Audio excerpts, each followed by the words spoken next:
ابو ذر رضی اللہ عنہ سے روایت ہے کہ رسول اللہ صلی اللہ علیہ وآلہ وسلم نے فرمایا، میرے پاس جبرائیل علیہ السلام آئے اور مجھے بشارت دی کہ جو شخص اس حال میں مر گیا کہ اس نے اللہ کے ساتھ کسی کو شریک نہیں ٹھہرایا تو وہ جنت میں جائے گا۔ میں نے کہا اگرچہ اس نے زنا کیا ہو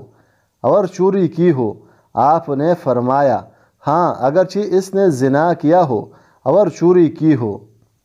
حضرت ابو ہریرہ رضی اللہ عنہ سے منقول ہے، فرماتے ہیں ایک آدمی نبی صلی اللہ علیہ وآلہ وسلم سے پوچھا، اے اللہ کے رسول صلی اللہ علیہ وآلہ وسلم، تحقیق ہم سمندری سفر کرتے ہیں اور اپنے ساتھ تھوڑا بہت پانی لے کر جاتے ہیں، اب اگر ہم اس سے وضو کریں تو ہم پیاسے رہیں گے، تو کیا ہم سمندری پانی سے وضو کر لیا کریں؟ رسول پاک صلی اللہ علیہ وآلہ وسلم نے ارشاد فرمایا، سمندر کا پانی پاک اور پاک کرنے والا ہوتا ہے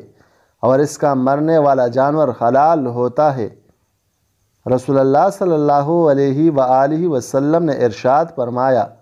اگر تمہارے اوپر کسی غلام کو حکمران بنا دیا جائے اور وہ کتاب اللہ کے مطابق تمہاری قیادت اور رہنمائی کرے تو تم اس کی بات سنو اور اس کی اطاعت کرو۔ رسول اللہ صلی اللہ علیہ وآلہ وسلم نے ارشاد فرمایا، بلا شبہ شیطان انسان کا ایسا ہی بیڑیا ہے جیسے بکریوں کا بیڑیا ہوتا ہے۔